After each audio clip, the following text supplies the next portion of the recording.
Brooksy, do you want to hear this statement? This is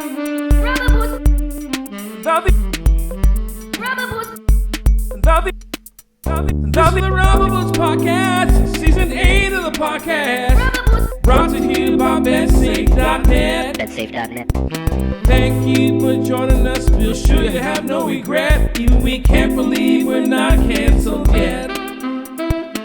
We're gonna tell some stories, we're gonna have a good time, you know for sure, we're gonna have a laugh. This is the podcast. This is the podcast. 100% free. 100%. That's it. This is the podcast. Nothing. This is the podcast. BetSafe.net. This is the pod. That's it. This is the podcast. Nothing. This is the pod. What? This is the podcast. This is the pod. BetSafe.net. I have to make an opening statement here on the penultimate edition of the Rubber Boots Podcast for season 12 or whatever the hell it is. I am a dumbass. Oh. A stupid head. Ouch. A dumbass stupid head. I'm a dumbass stupid head. Is this regarding the broccoli cream? No. It feels like you have a gun at you pointed in your direction. Wow. This seems under duress. Exactly. Brooksy, I've been doing this podcast ever since I got my... Oh no! Don't touch the mic. Sorry. Ever since I got my Yeti microphone, Yeah. I've been doing this, and we started the new system. I've been doing this podcast using Brooksy's computer. Yeah. Because I did not have a computer. I just used my phone for everything.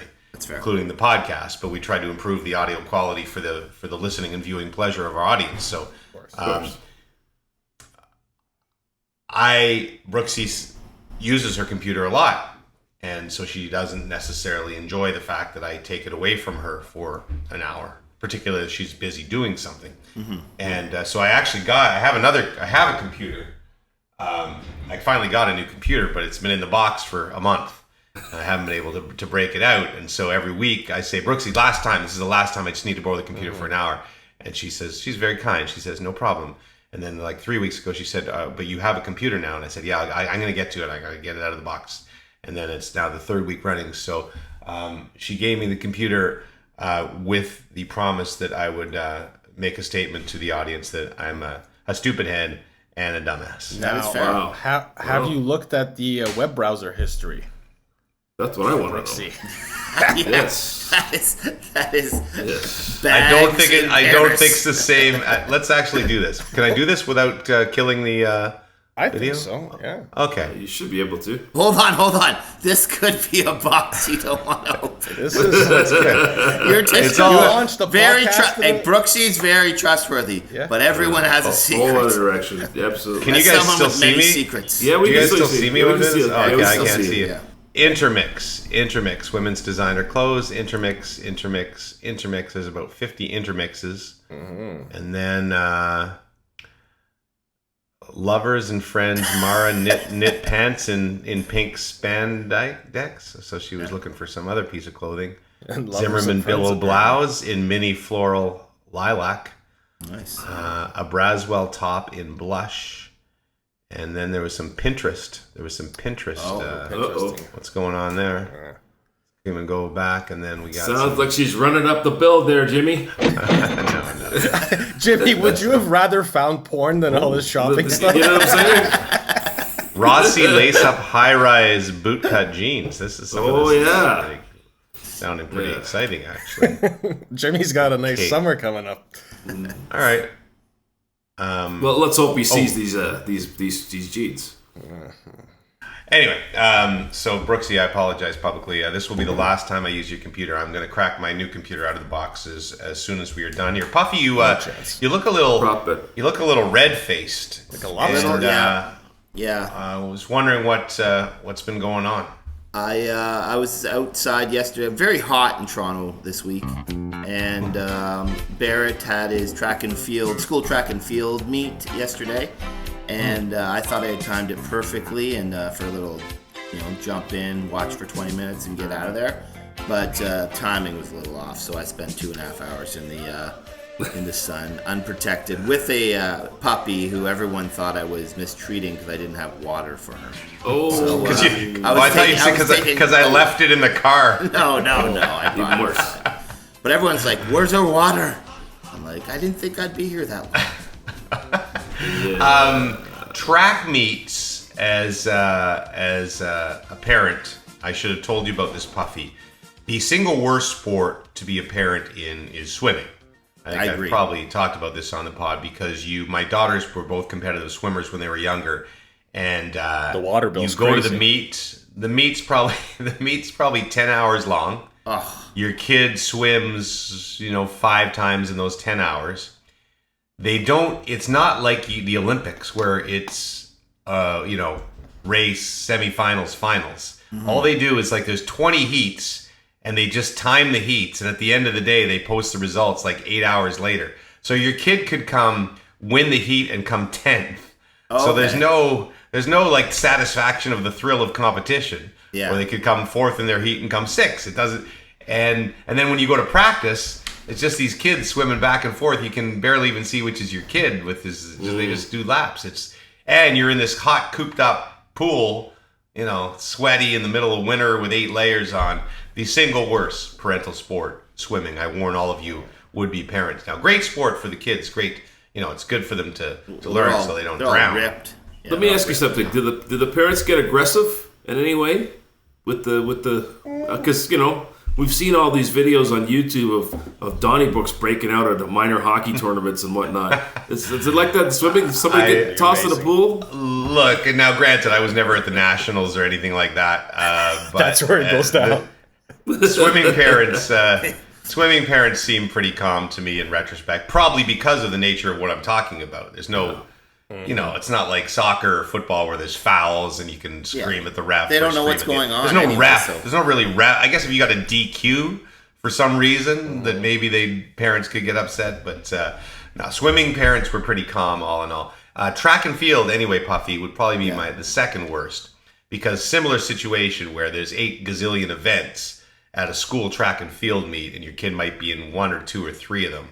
Yeah. And so you're there all freaking day, and they just sit around and everybody gets fried like you did. It did feel like it was reasonably well organized, but there was just so much stuff going on. It just took forever. It's like, oh my god! I got out of there as soon as I could, but it was still a while. Were any of you track and fielders as youngsters? I was. Oh, Stoff, do tell. What was your forte? Well, no. So in I think it was grade 8, we had a track and field meet. So we had tryouts and several sessions and stuff like that. And I was actually pretty good at the high jump, believe it or not. Wow! Did you do the? I did the proper form. I was one of, flop. Yeah. So I was one of the few people that would actually try that. But the way it was set up, so we had these sessions. And basically, there would be 3 sessions, and the last one you had to show up for was the most important. And we had a school trip on the day of the last session. So everyone in my class that used to go couldn't go, and there was one kid whose parents wouldn't allow him to go on school trips that basically ended up getting all these positions on our team, like the long jump, high jump, even though he wasn't the best at it, which was pretty funny. So then I had to go, in order to make the track team, I had to go try out for some of the running events, and I got, I think, on the 100 relay and the 800, in which I actually came in 3rd and got my 3rd place ribbon signed by Ben Johnson. That's Really? pretty good. Hold on. Do you still have that ribbon? Show and tell. I must What year would somewhere. that have I don't, been? honestly, I imagine you can't get grade rid of 8, that. so I would have been, I don't know, 98, 97. Did So this Ben was at offer your you a little bit of stenazolol? Yeah, I was just saying. Post. Hey, Stuff, you have potential. No, okay, so while he was signing my ribbon, one of my buddies yelled out, "Who's your dealer?" Oh. And he wasn't too impressed with that, but he Charlie Francis was like, "I'm here." Was Dr. Jamie Estefan there? That's what I want to know. Dr. Jamie Estefan. That's late 80s reference. I like that. Gino Red. Get it signed by him. That's what I want to see. What about you, Lester? Were you a track You star? know what? I did just the intramural stuff. I was never. I did I think 1,500 meters and and maybe 100 or 200 meters, but I never really got into it. By the time I was old enough to be doing something in school, it was all music for me, right? So track never interested me. Puffy? Too much running. I peaked in grade 8 at the 200 meters, but it all went downhill in the final. Yeah, you get out. Sometimes you get to I was out of my league there. Was there a scandal that was exposed? Yeah, no, it was pretty intimidating when they took off, and I'm like, whoa. Well, it's always funny when you're at like a little school, Yeah, right? And you're like the fastest kid or the second fastest kid, and then you get to the regional meet, and you're like, You're deathless. Exactly. yeah, it's especially in a big city like Toronto. Ottawa had a taste of that, but That was the great thing about doing the 800 is no one wanted to do it. yeah. That's how I came in. I was in last the entire race, and like the last 100 meters, I just moved up to third, but no one really seemed to care. my poor son, who'd he's 22 now, so he probably wouldn't care if I told this story. But I think in grade, I don't know, maybe 6, he was really good at the 800, 1500, and he made it to the regional track meet, and he wouldn't get out of the car to go run because I think it was so pain. You know how painful those events are, right? Yeah. How much pain you're in at the end. I think he had like a visceral reaction. Like his nerves were so, and I don't think it's nervous about losing the race. I think it's nervous because your body knows how much pain it's going to be in. And my wife, I was at like the Stanley Cup final or something, and she called me and she said, "I'm here with Jared. He won't get out of the car to run the race." And I'm like, "Buddy, come on. This is your moment here. You know, get out there and just, it doesn't matter if you come last, but these are the things that you're going to have to deal with in life, all right? You need to go out there and just overcome this little obstacle." Yeah, he didn't leave the car. So He did. He never. Dog did has its day. And today, Jared, this one is yours. Yeah, so I now it's to the point now that he's 22, I can just bug him about it every time, like, if we're playing golf and he's beating me or something like that. "Hey, Jared, remember the time you sucked out and didn't get out of the car and run the 800? Quality parenting. Watching like the meet, there's some legit like really good runners in at this like. I guess there's a lot more track clubs now maybe than when I was a kid, but there's some kids that really know what they're doing. They were putting down good times. It was impressive. I may have told this story on the pod before. One of the moments that haunts me from my life, and this would have been early. This probably would have been grade 5 or something, where I made it to the big track meet in the 200, and I sat on a wad of gum in the bleachers.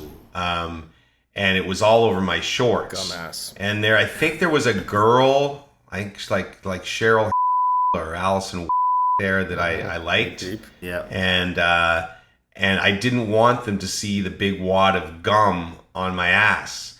And so I was so paranoid, I ran the 200 with one of my hands covering the wad of gum on my ass, which is not great form for your time. Sorry. So instead of looking like you had gum on your ass, it looked like you really had to take a shit. In my mind, at the time, it made sense. Now, afterwards, it didn't make I may have drawn more attention to my ass 100%, than I would have. 100%. But I was not a high-functioning young man at the time when it came to social things, and so it was one of my great I remember great scars in life. When I went to Cancun with my friends, one of my buddies had the beef chili, and later on he was doing that exact same pose while sprinting to the bathroom. So. I think Puffy did that once too, according to I didn't make it. episode 2 of our podcast. He didn't have the record time. He did not make that was it. the inaugural episode. He On tells the that flip story side- right out of the chute. Right after Daddy That's Back. Hit him with the 1-2. I just wonder, what the ratings were for episode 2 and how many people we lost between Daddy Bath and Puffy pooping his pants stories. What the hell is And this? game. I know we lost Lisa LaFlamme. She was did. like a loyal listener for one episode. Yeah, till the 20-minute mark. I'm sure on, she's Lisa. back. Yeah, I think she's back. I will say We should though, have her as a guest. What would it take to get her as a guest? yeah, she won't come on our show. Yeah. She doesn't want to associate herself with our shenanigans. Trust me. Track meets though, Puffy, if your kids do have any sort of success, are incredibly satisfying And as much as I talk about their bad things as parents, just because of the time involved and everything, when you see your child do well or overcome something, one of my greatest parental moments, Gracie was always tiny, right? Yeah. Tiny little thing, one of the smallest kids in her school. And so we went to the cross-country track meet.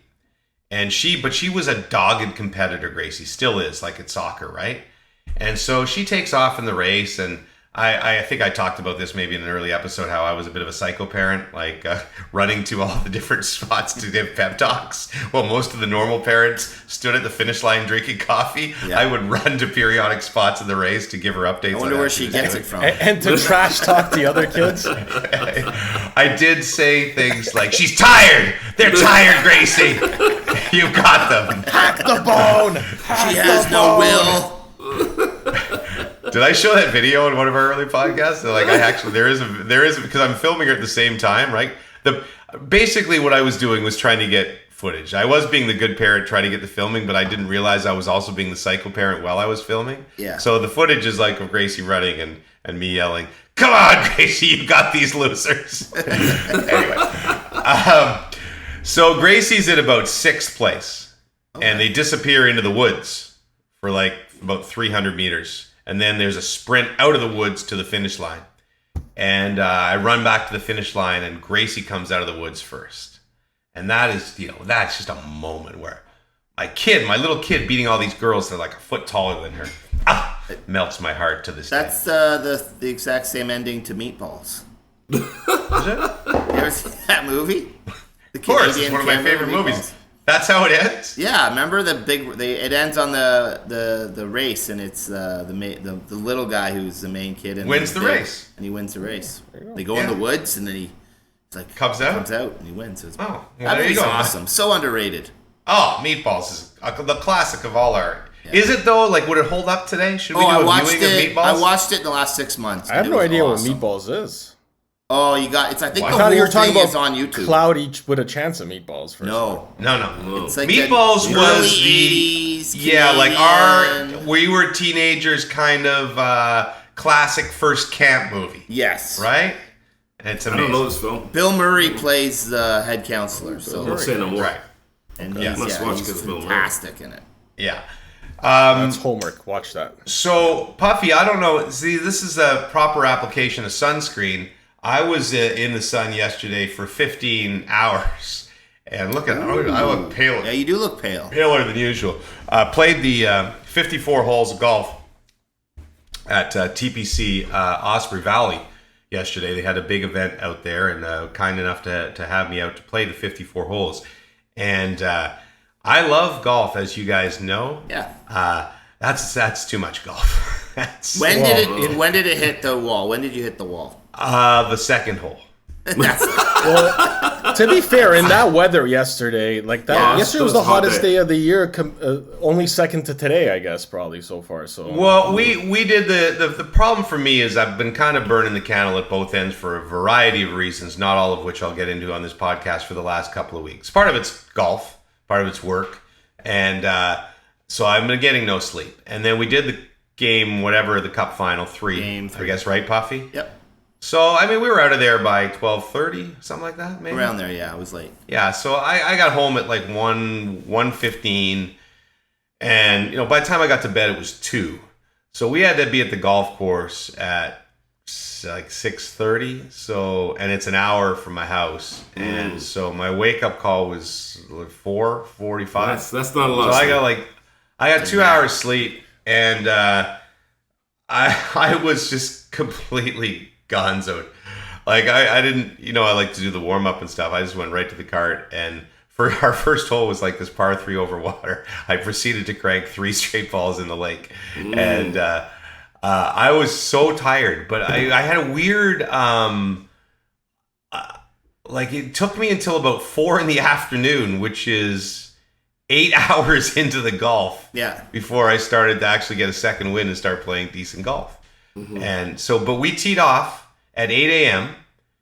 and we holed out at like 9:10 on the last hole without breaks, besides like stopping for 5 minutes at a hole where they'd have like food. Wow, whatever. that's a lot of golf. That is a lot of golf. So what was it? Was it actually like billed as endurance golf?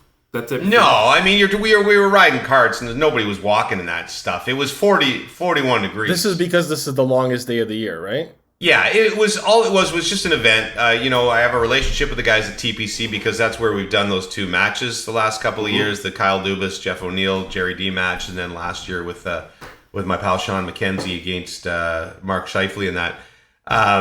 So this is just their first event. So because it's the longest day of the year, they just Cool event. I invited people out to come and play, and it was a wonderful event, by the way. It was super. I love that place. And here's my big kicker, big announcement. I've decided, and I talked to the guy yesterday, the TPC is where we are going to have our inaugural Rubber Boots Open with the 4. Nice. Wow. In Is the location. 2026. 27. No, it is going. I have a date, July 2022. That would be next month. We just have to pick a date. It's going to happen. Zero chance. And perhaps we will do like a pod around the event. Like, we'll do some like taping while we're filming, and then maybe like do a little pod or something after, maybe. Can we borrow Brooksy's computer? We're gonna need Brooksy's computer. I'm ready. That will not happen. But no, TPC is excellent. Lester's got the golf balls ready to go. I put many Rubber Boots podcast golf balls. I did some marketing yesterday by spreading them all over the golf course. Yeah, whoever goes diving in that lake is gonna be a new fan. How many birdies? I made 5 birdies. But I made a lot of like doubles. I basically played horrendous golf for the first 27 to 36 holes. I would say I was not good. How long did it take you to complete the whole 54 holes? Well, what did I say? The mat like 13 hours. Oh, jeez. No, I said that's not like we could have done it faster. Like it was nice. It wasn't like one of those. You ever go to those golf tournaments and there's like 2 groups per hole and it takes 6.5 hours? That's my least favorite thing in the world. The folks at TPC, they knew that if you're going to try and play 54 holes, you have to be moving, and so they limited the number of groups that were out there. So there was basically like 1 group per hole on each of the courses, plus a few open holes. We hardly saw anybody the entire day. That's fantastic. Right? Because everybody we never waited to take a shot. There was nobody ever, like I kept looking around. I think some people must have bailed because by the time we were doing like the last 9, there was nobody in the golf course, at least that we could see. Yeah, now, there's 3 golf courses there. It's a massive property. But and that made it awesome because golf is much more fun when you're not waiting around or worried about people coming up behind you or whatever. But it was... it was super fun, but it was hot as balls, and it was a long day. I'm gonna be gonzo tonight when we're doing coverage of the hockey game. That's fantastic. Yeah, it's not gonna be good. Does But I it applied typically sunscreen like take 19 you a long times. time to wind down after a game? Like you said, you got out of the Okay. No, I got home, and then I jumped in the hot tub and got out of the hot tub and basically went to bed. But the thing is, I got to play 27 or 36 holes tomorrow. Coppenwood's having this like member guest tournament that they were kind enough to ask me to come out to. So yeah, I'm actually for the first time, I'm like Fatigue. kind of not sick of golf, but I'm gonna take like 4 or 5 days off of golf. Wow. I think I'm entering my DJ years where I don't really want to play. so hold That's on. why I took the live money. Jimmy, are you saying that you would probably think that golf is better with a lighter schedule? More time between tournaments? maybe a shotgun start? Yes. Instead of this grind of every week just going to a new town and trying to play, maybe... Damn you, I knew you would use this against me. More time to spend with your family and your future family. Yep. I think so. Yeah. It's no, golf is wonderful if it's 18 holes a day. If you're a Cabot or something, if I was rested, I like playing 36. But like 54, like there's a moment where you're like 30 holes in, right? Like 30 holes in, and you go, we have 24 more holes to play. Yeah.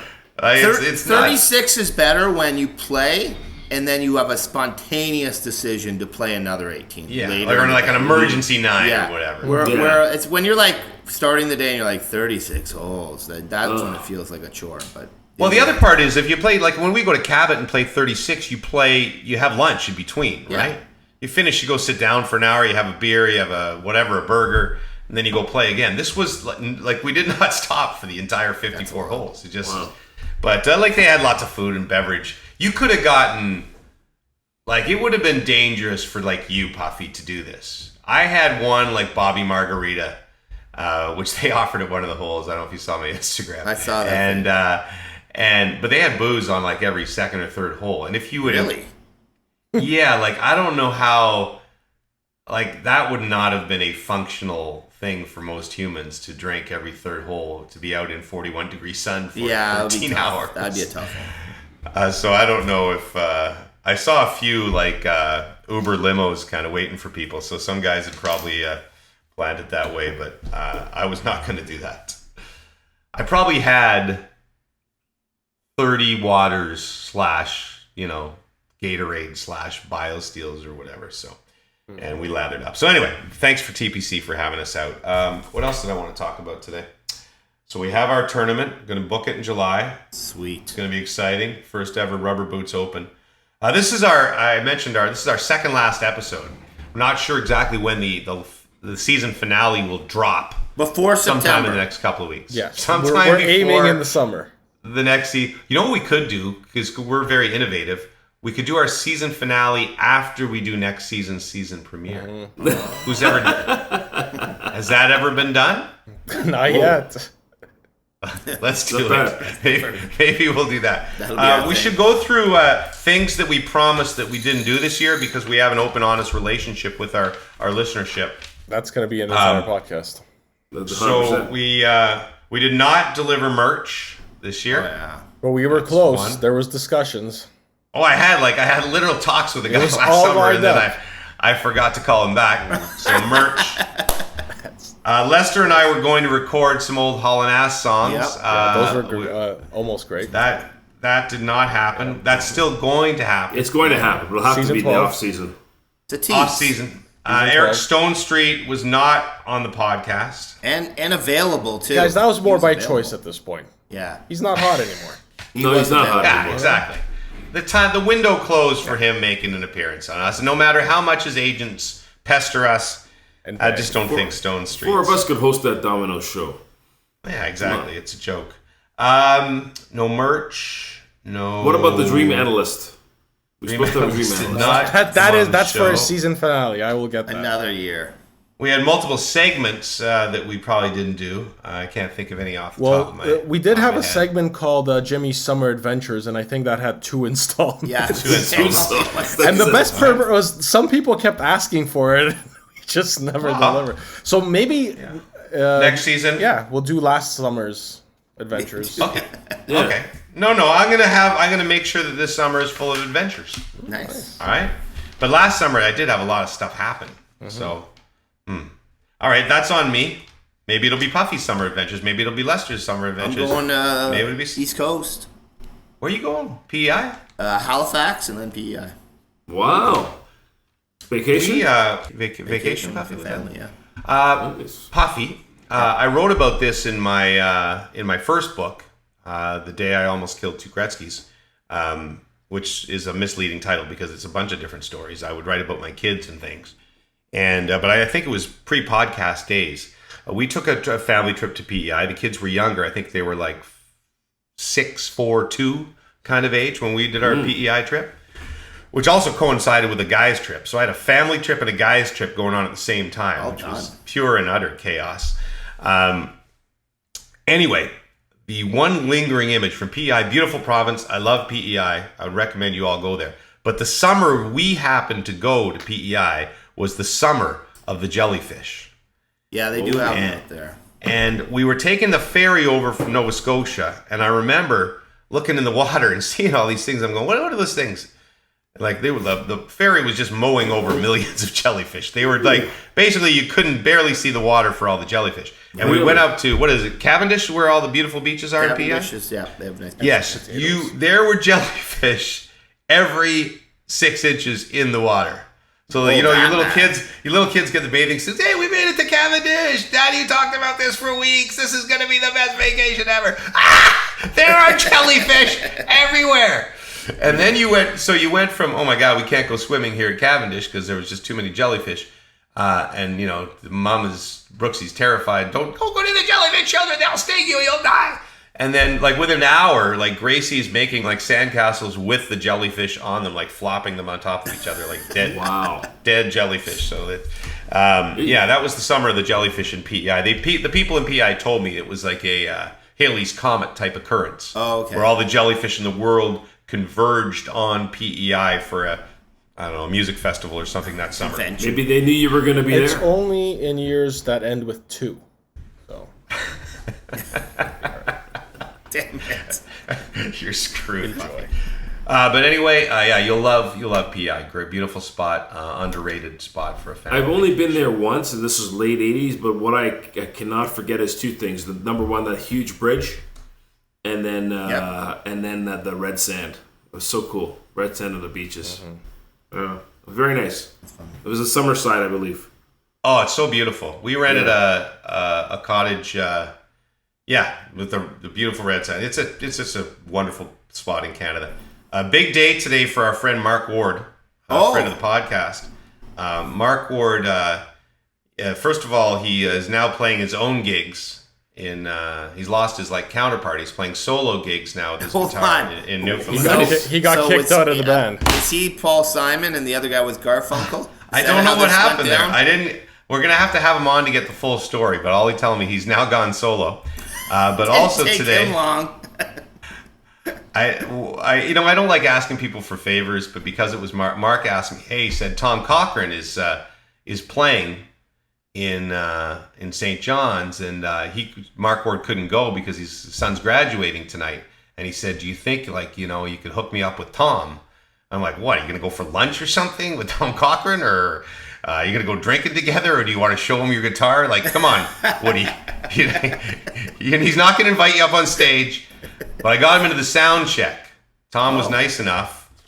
Tom's salt of the earth. And he met Mark Ward at the Masters briefly. And so Mark Ward is right now at the sound check with Tom Cochrane. Oh, he's got to be in his element. I'm hoping and praying he didn't bring his guitar. Oh, he brought it. 100% he brought his guitar. And 100% he's going to make his way onto that stage with his arm around Tom, singing Big League, singing all the hits. It's gonna be.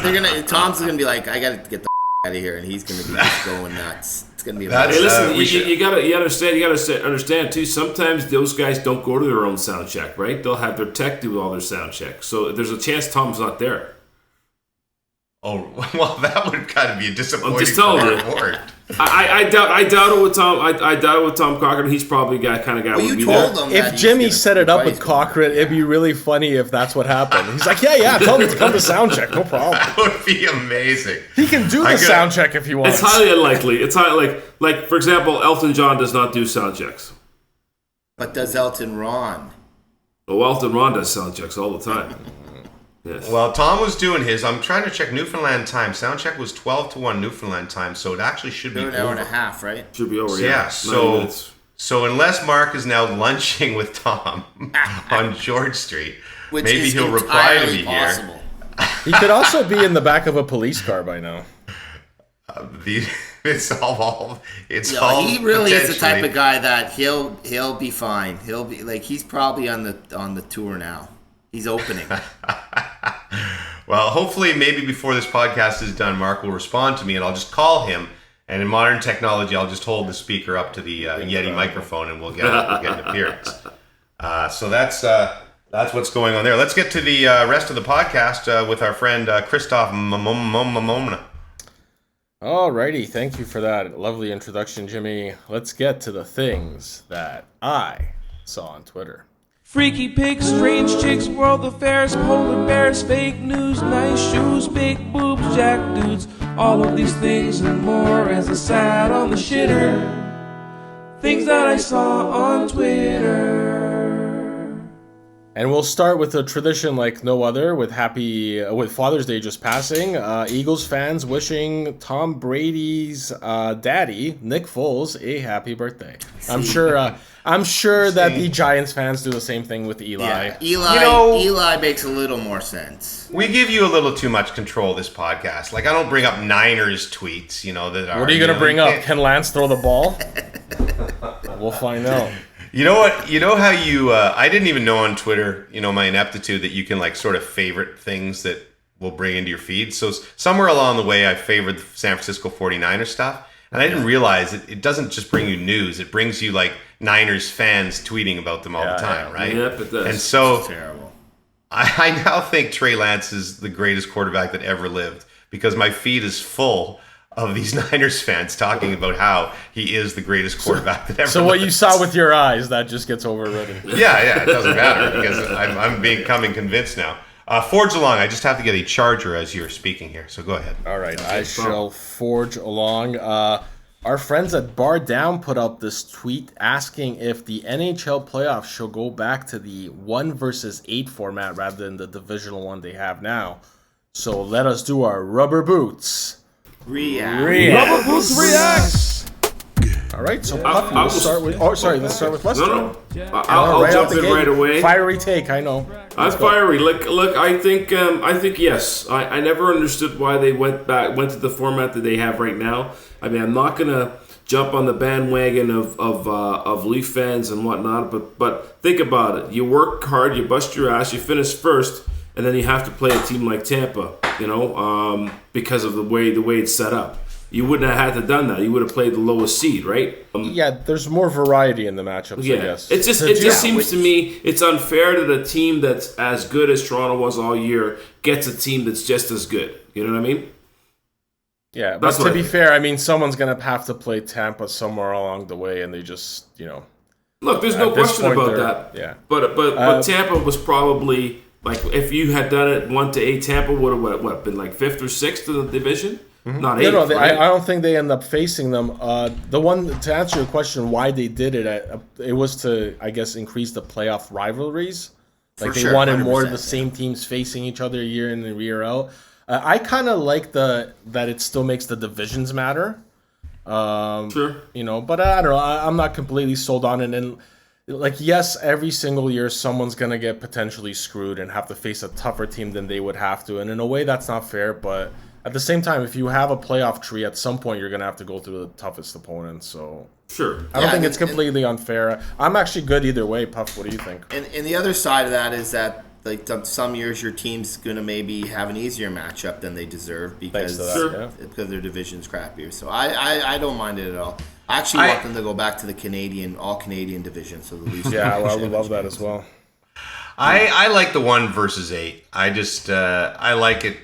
But I'm with you guys. I'm not vehemently against, like, this thing sucks. I think travel was a big part of it, that a lot of the teams were complaining about travel, and particularly in the West, you could get a team like, one of the Southern California teams having to come up and play Edmonton and then play Minnesota or something along those lines, and it was by the end of it, they'd traveled 4 times more than the Eastern teams, and which time changes and everything. Yeah, it has a difference when you get to the Stanley Cup final. So I do get that. I prefer 1 versus 8, but I don't. It's not a hill to die on. Update from Mark Ward. Still at the Soundcheck. He's sent me a video of Tom playing at the Soundcheck. Mark Ward standing right beside the stage.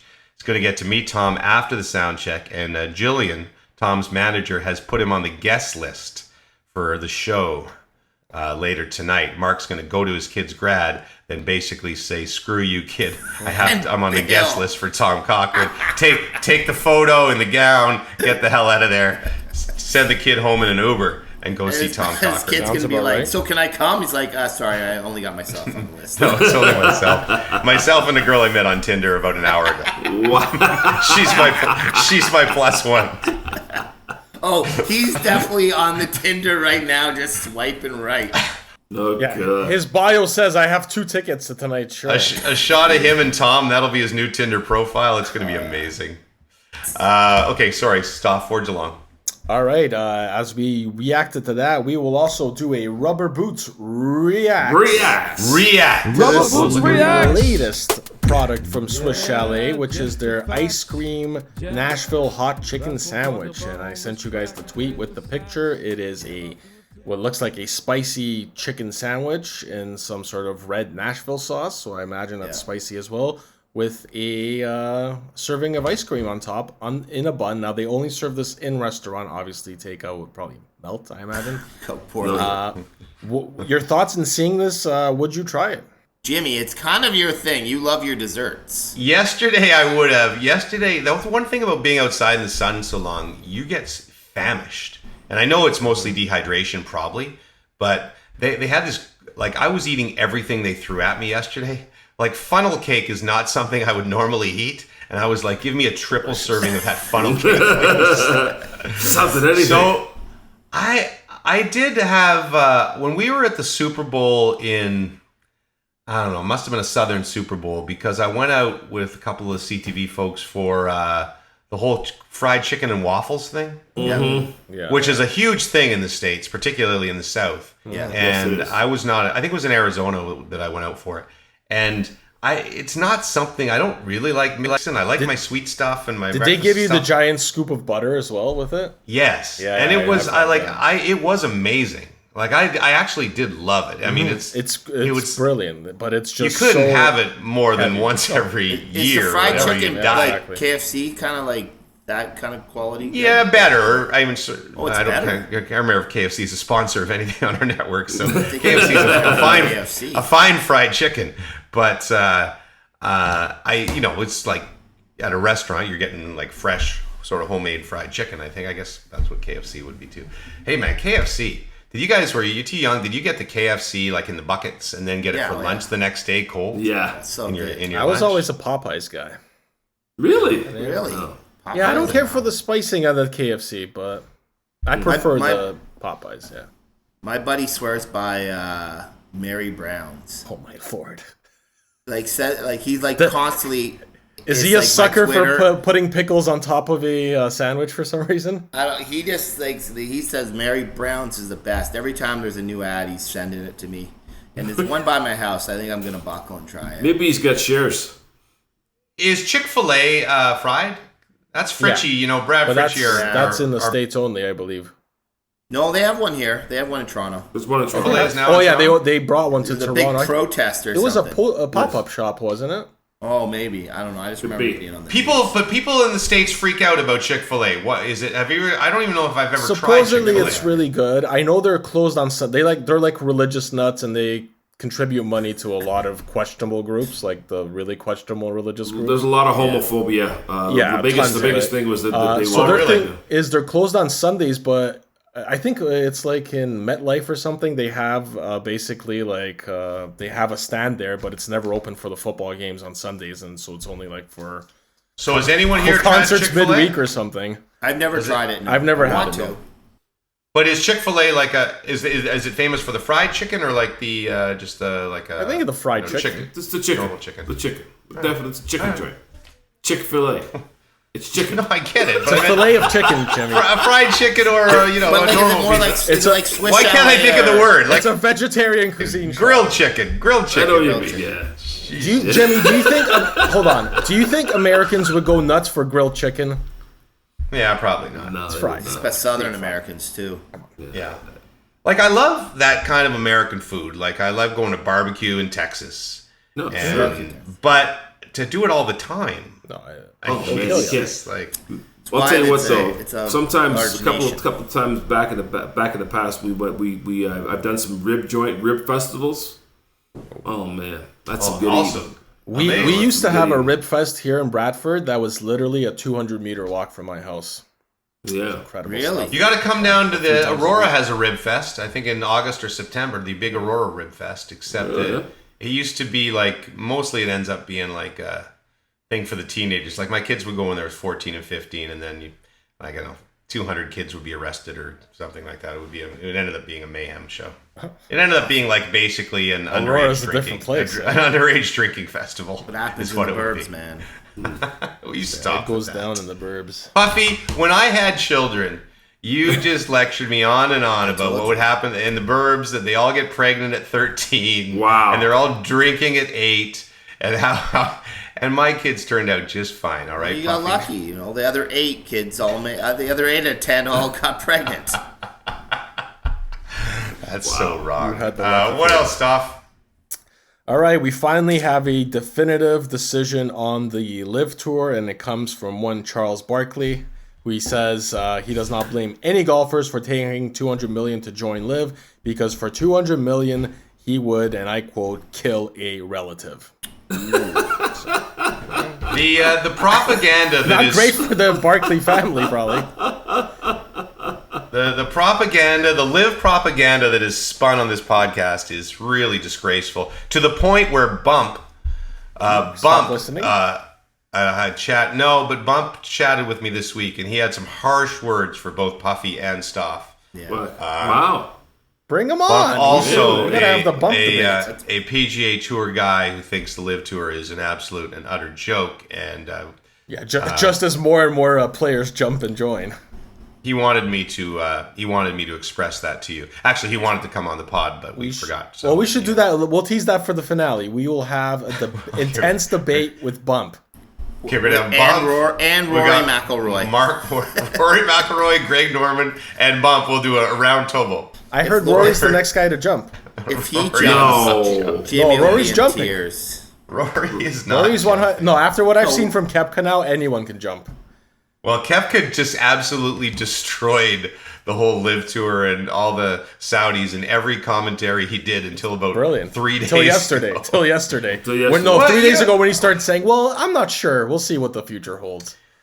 The truest old cliche phrase, perhaps in humanity, is that every man has a price, right? And it's so true. Like at some point, Brooks is like, "I hate these idiots. There's no way I'm joining there." And I don't know what Puffy have they said the number on Brooks? No, but in February he said, "What would I need another 200 million for?" So I don't know if that's an indicator. He would probably get more than Phil, though. But I will say, on either side of this argument, no matter what you think, it is funny for these golfers to come out and try to appeal to the everyday man by saying it's not about money, and then mentioning how they could go without $500 million. Yeah, I know. It's stupid. It's So stupid. true. Yeah, I that's can't pretty really true. relate there. It's so true. And what's I just 200 hope- million gonna do for me? You know? I don't want all our listeners who aren't into golf get sick of all our live talk the last few weeks, and They're we've had all some. Live fans. They're We've gone back and forth. I just hope that it's funny. I wanted this thing to fail selfishly as a golf fan because of, keep all the golfers on one tour. right. But now I've gone the other way enough that I think I want the live guys to be. The only way for the Live Tour to have a chance of failing would be for them not to get world golf rankings and not be allowed in the majors. And now I've gone the other way where I want them to play in the majors. And I think that, and like I think Stoff said this last week, that the majors will somehow be cooler and better if this is the only event where the Get the best mix. guys in the world come to play. So I've flipped around on that and hope that Coming the around, Live Tour Jimmy. guys end up playing in. I'm not becoming a hoping Live Tour fan. So do a in Live other Tour words, event It's gonna in be the Canada. 4 of us versus Bump next week. It's gonna be great. I'm not coming around. Although, what's your price to make me come around? You want the live to live. Let me call my Saudi friends. I want Yes. I still want the quick- live to die, but I want everybody to play the majors. Quick side note, and this is not a humble brag, but I asked my brother who played with George Michael, and he said George came to Soundcheck 80% of the time. So Well, there you go. that's pretty good. Yeah, There you go. there you go. So Elton John is just not a good guy when it comes to Soundcheck. Then Listen, somebody just Elton Ron, in fact, forwarded a video from Elton's tour recently where he stops the song and he just rips the monitor guy to shreds, like on the mic. It's terrible. So Really? Elton has his mean streak for sure. Let's put it that way. Do you do sound checks for most of the gigs that you do? Always, I guess yeah. you don't. If you're playing a little bar or something, you don't really have time for sound check, probably, right? Well, we don't do any little bar, bars. I You know, imagine. we don't do any bars with that band. So I mean, No, you I'm know, talking about but- your other bands. Your Well, other band. yeah, You're just doing a for- bar. yeah, you gig. have to. I mean, for the Rex, for example. I mean, we go down. I'm playing there tomorrow. We'll go down there. The show's at 5:30. We'll get there at 5. Make sure everything sounds good and go from there. Yeah, but we'll do a sound check. Yeah. Oh, okay. So, but people will be in the bar maybe while you're doing the sound check. No. Sometimes, yeah. Sometimes. Okay. Yeah, but it's not like a big, long, involved thing. You get some levels and play a bit of a song just to make sure it's good, and then you go. Right? It's not a big when statement. when you go to the mic, do you actually say check, check, check, check, check? Sometimes I go. For me, it's like, hey, 1, 2, yeah, hey, yeah, 1, 2, yeah. That's me. Yeah. Hey. I actually have a funny story regarding as to why you should be professional and say mic check 1, 2. So this is back in the day at TSN 1050. We were on location. Brian Hayes, I believe, was interviewing Dwayne Casey at the time. But back in the studio, we were pre-taping something else to air later. And we were doing mic checks for that. And the guy who went to go do the mic checks, initially it wasn't working, so I couldn't hear him. So I never actually heard what he was saying. But let's just say the Dwayne Casey interview ended with Dwayne Casey saying, I can't hear anything. These guys are yelling in my ear. What I later found out that instead of saying mic check 1, 2, the guy on the mic kept on going, hello, hello. And hence, usually a mic check 1, 2 probably won't disrupt an entire interview, yelling hello at the top of your lungs. 1, 2, hey, yep. Check 1, 2. That's what it is. Hey, we buried the lead today. The lead, of course, is that for the first time since COVID began, the Rubber Boots podcast team was together on the weekend. Yes, right. That is our And next stop on the Twitter You know who brought tour. us together? Oh, do you know who brought us together? As one? He's basically the Gandhi, the Mother Teresa of the Rubber Boots podcast. Andrew Arsenault brought us together. Yes, he did. Andrew Arsenault. He came to town and we have made a pledge here on the pod that whenever any of our listeners come to town, we're going to take them out for dinner. Yes. So all of you write Stoff at the Rubber Boots pod Set it all account. up, buddy. No Let worries. you know when you're coming to Toronto, and individually, we're not going to do any of this group stuff. Just nothing in Individually. July because we're golfing together in July. So That's right. July's That's booked. right. We can't. That's right. I will be, and then I'll end up be like the Elton John at the Soundchecks, where I won't be showing up at any of these He'll dinners. call in. Glenn Sheeler is just going to show up and have dinner with us. That's right. That'd be fun. Glenn be- Anyway, we had a great time. Andrew was in town, and he did a lot for the pod this year. Did the spreadsheets for all the Gold Bar Absolutely. League, and we hooked up he came down to the station, Yep. took a couple pictures his on the brother. set, Him watched and us his do brother. a hit. His brother, Both great guys. yes, and then we went to a little establishment and Strip had club. a time together, and we realized it was not a strip club. It was Then a why sex- was I taking my clothes off? It was a sex club. It was That's how a we roll, brothel. Andrew. This is how You we roll. need to be clear to the audience that it was a swingers club. My nipples are still sore for those We got clamps. 6 dudes. We're looking for women. And even We'd though like it was to a swing, swing. I know it was a swingers club, and this is where things happened. But I was still jealous when Puffy got it on with Andrew Arsenault. I just can't get over Lester's sore nipples.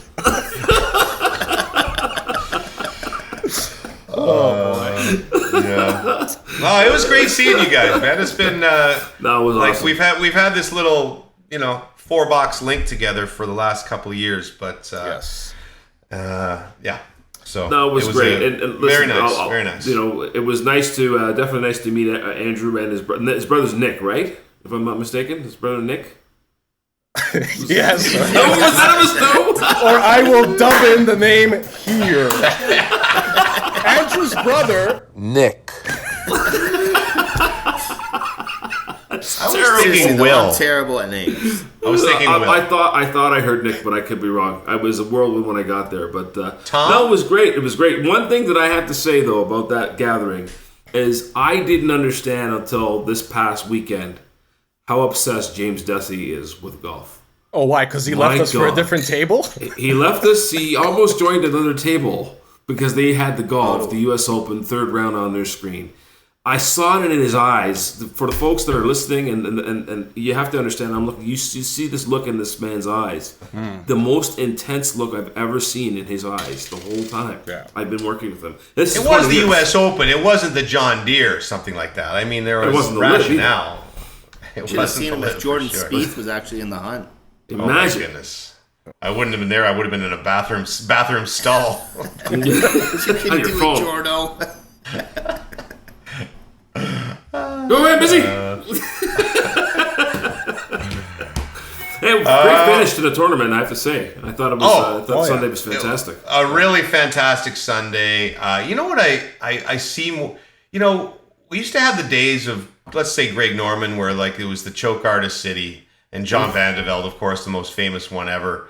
But I don't think it rarely happens now. I think like these guys play balls out. Like Will Zalatoris lost, but he didn't choke whatsoever. Like he made a really good putt that burnt the edge. Matt Fitzpatrick didn't miss a shot all day after people thought he could never get it done, never winning before. You know, Scheffler made some mistakes, but was pushing the entire time. Like these guys almost stole it. So good. These guys are so good. Yeah. But Matt Fitzpatrick, like, he's one of these guys that every major comes around, they're like, yeah, this guy's gonna contend. The harder the track is, the better Matthew Fitzpatrick is, and man, he was unbelievable. So kudos. That was a great tournament.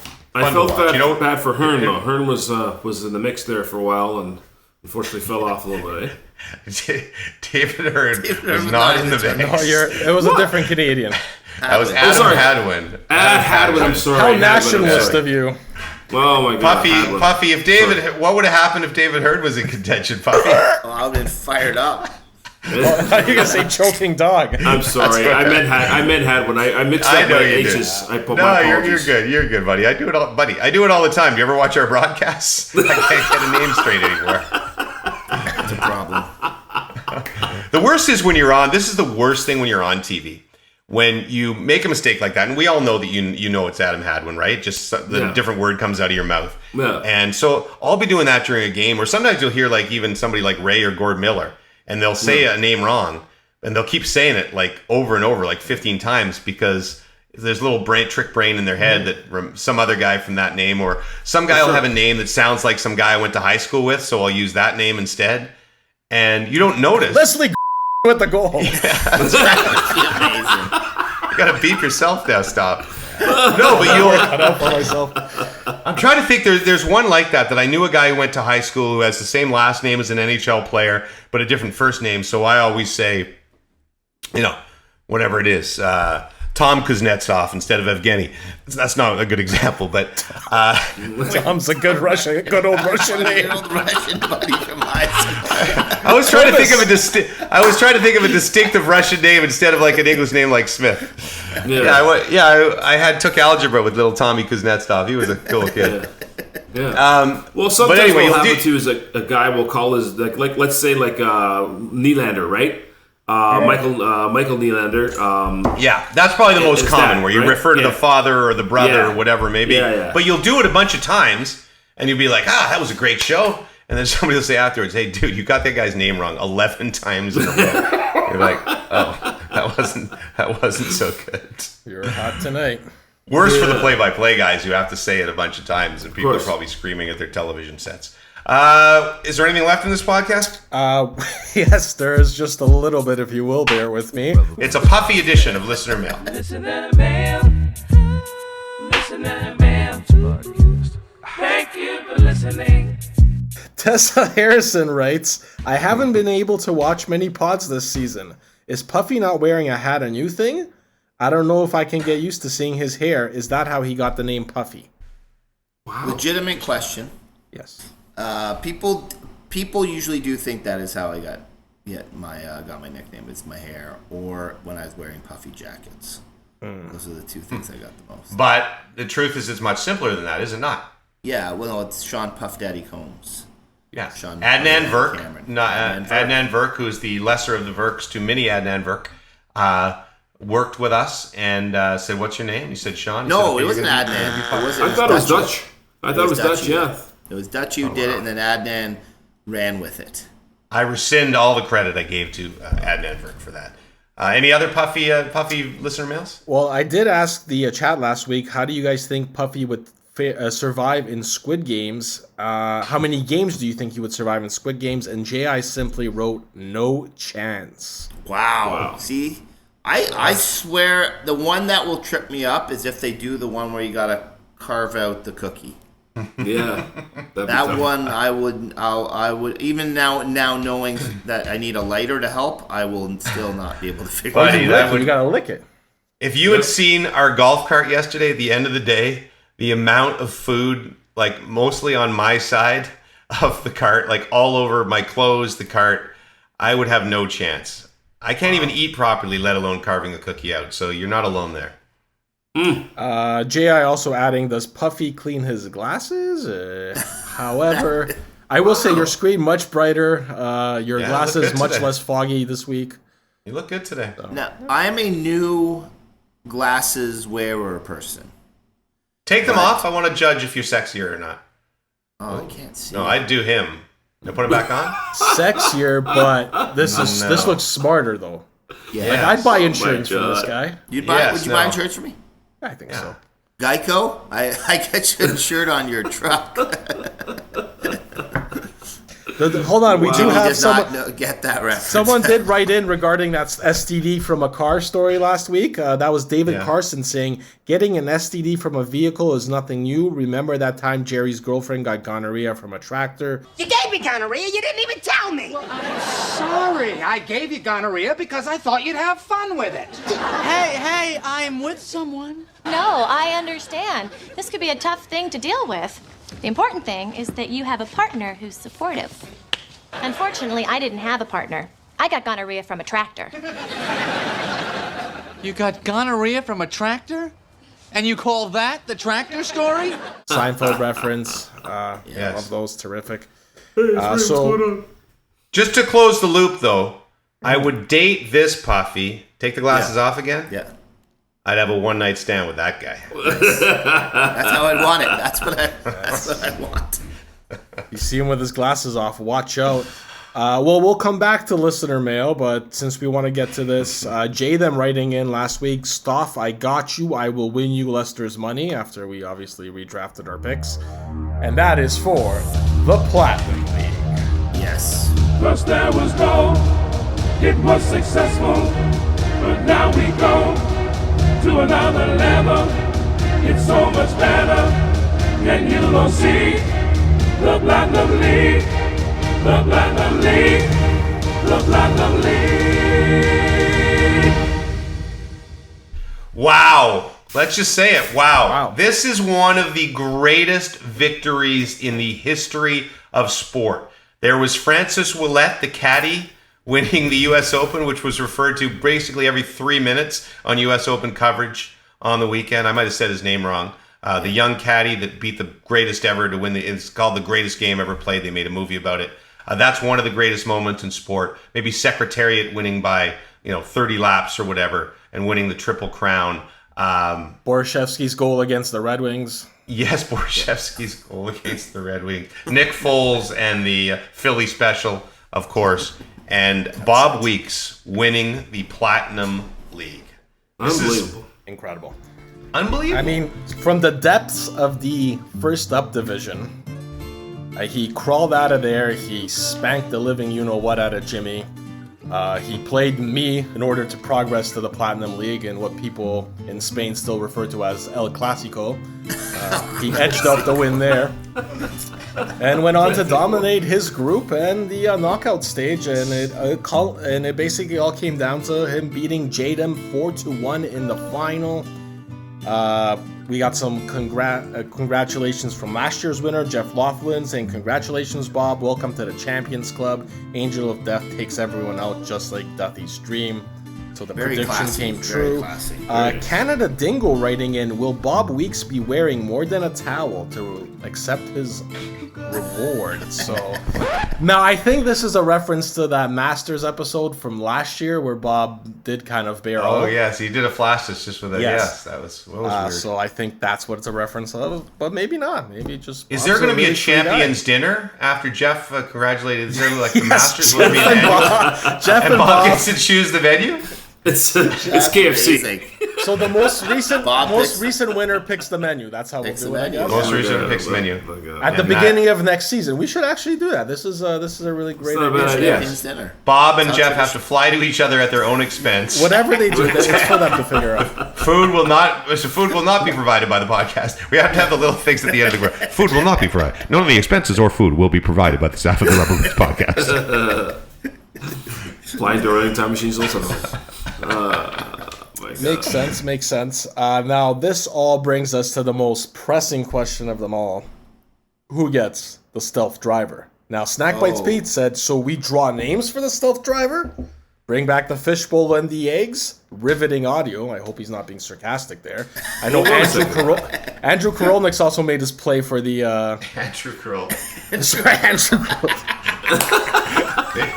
That ties in with the rest of the episode. There you go. Exactly. Aaron Korolnik also made a push for the stealth driver, asking for it. Several people wanting to take the stealth driver home. Well, let me ask you something. Bob is giving it up. Well, that's my question. I mean, who's getting it? Bob gets it. We really should have had Bob on this podcast. Did we not think of that? Yeah, the winner. And joining us now. If only we could have his phone number. No, we did this so that he'd obviously join us for our season-ending bonanza, where we will have Bump, the Dream Analyst, Bob and Ron. Yep, we'll have Andrew Korolnik will be on as well. Oh my God! All the friends of the podcast. It's gonna be Ho's gonna be on there. It's gonna be incredible. It's gonna be awesome. We did hear from Ho as well this week, and it was kind of disappointing. I named that These Hoes Ain't Loyal after the Chris Brown song. Ho writing in, everybody has a price to jump to the Live GBL.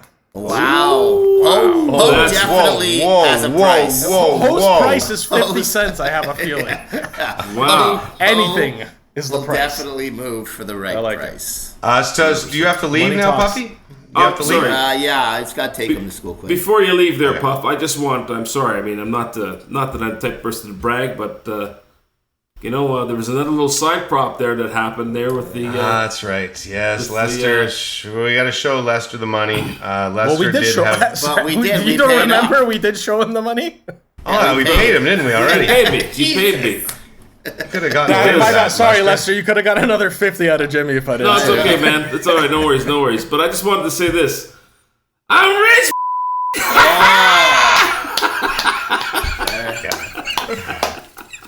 I've never seen a guy collect on a bet so quickly. Just for our audience, he had henchmen there, like threatening to do crap to us. I tried to get up from the table and it wasn't happening. Sit down. I texted Bob Weeks to see if he could join us for a minute, but I don't know. I promise you that the next time we go out, I will buy a round of drinks with this cash that you have added Has to to my go fund. the exact same building. Bills. Yes.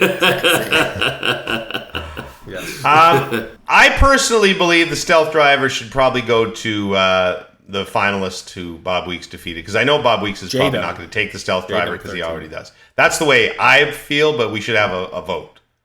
Has he made any reference to the fact that he golfs? I don't really like the idea of giving somebody a driver they're going to sell it on eBay or something like that. Our friends at TaylorMade, Nick wouldn't. No, I understand that, but at the same time, I mean, he did win if you win a contest. True. But he didn't win. Costanza won a contest, but he cheated. I still can think see that the I legal should get battle it. going well through season 11. Yeah. Well, we'll officially announce it on the last episode of the pod. So Jay, them sit tight. We'll find out what's going on. We'll get Bob on. We'll get Bump on to disprove the. We want to make you a little nervous for a while. Keep you guessing for a while. Yeah. So do I have to send Bob Weeks like a bunch of stuff from my house like I sent Jeff last year? At least if he's not getting the driver. Yeah. You know what? When Bob comes up, this is what we'll do. He'll get to pick something from your background that you have to give him. Or anything. I'd like that fern you have there. Yeah, the plant's pretty good. I think I'd go for that. I got a little Jimmy bobblehead. Watch him take the computer. Oh, Brooksy's not going to be happy if you give away the James Duffy computer. Oh, bobblehead. that's pretty solid. That's awesome. You got a mug that says "Every night is hockey night." I don't know who gave you that.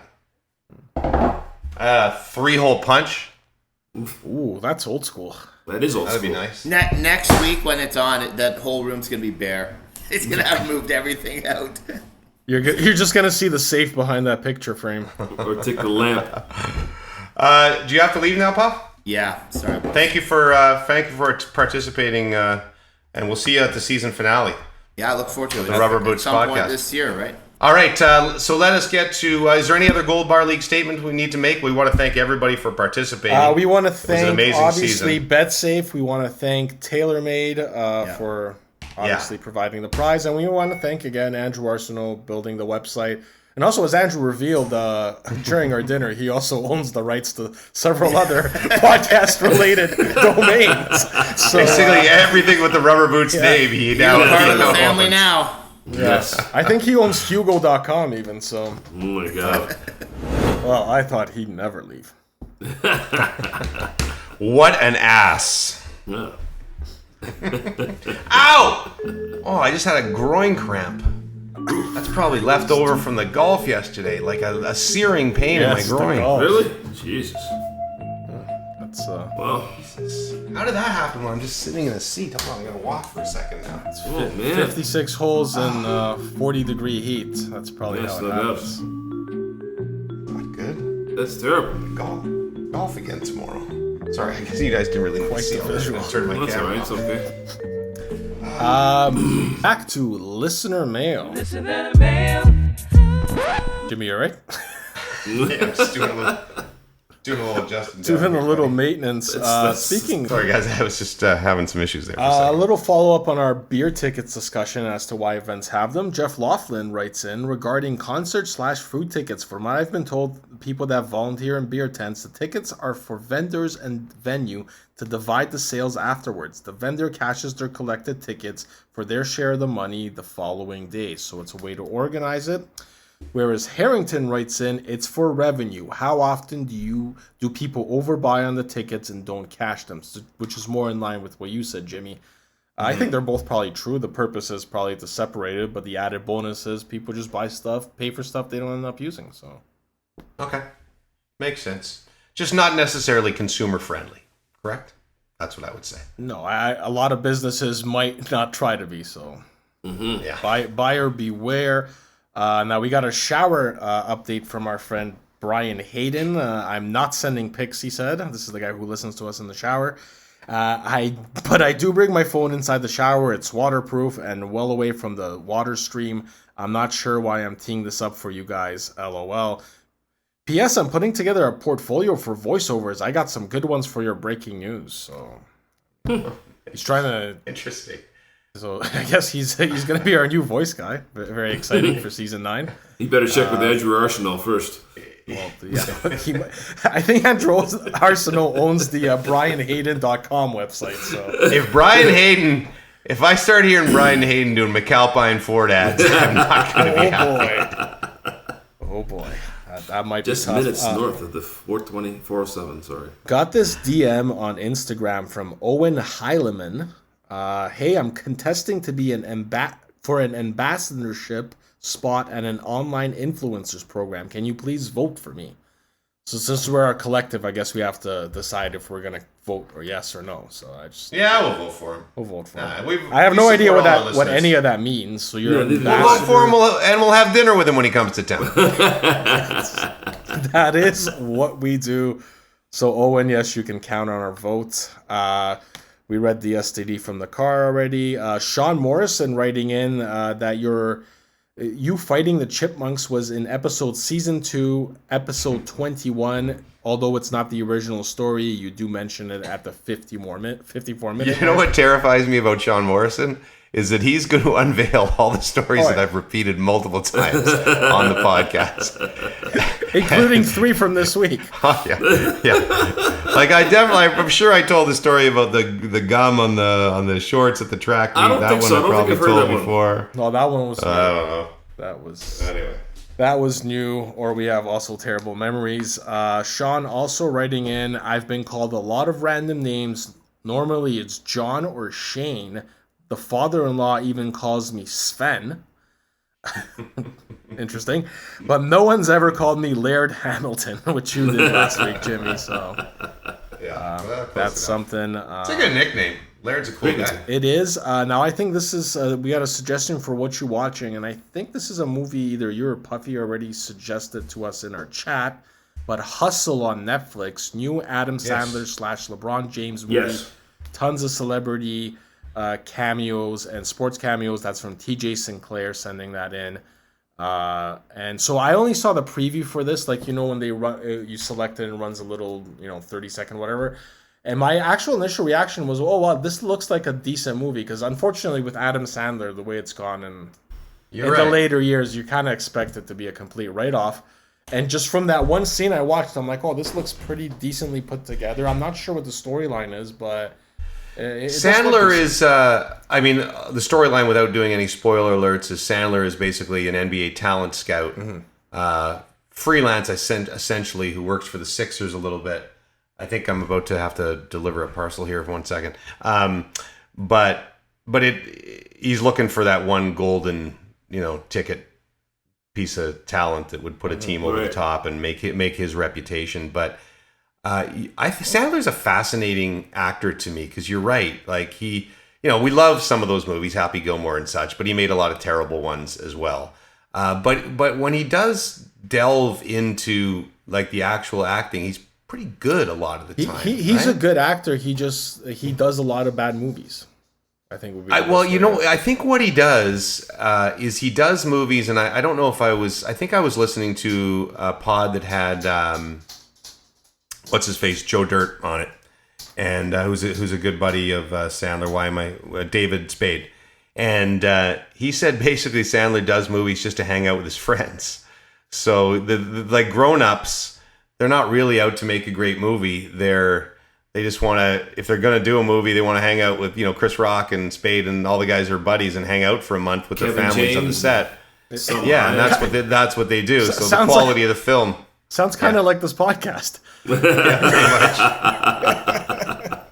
But so it is like he's obviously cashed out for some, but like when he does some, even that one, the other sort of basketball related movie with Kevin Garnett where he played the New York jeweler. He did not play a likable character in that movie. Did you guys watch that one? Uncut Gems, I believe. Yeah, I didn't see it, but I saw the previews for it. Worth watching. It's kind of a frenetic movie, not definitely a high recommendation, but I found it interesting enough because it was Sandler and Kevin Durant was actually amazing in it.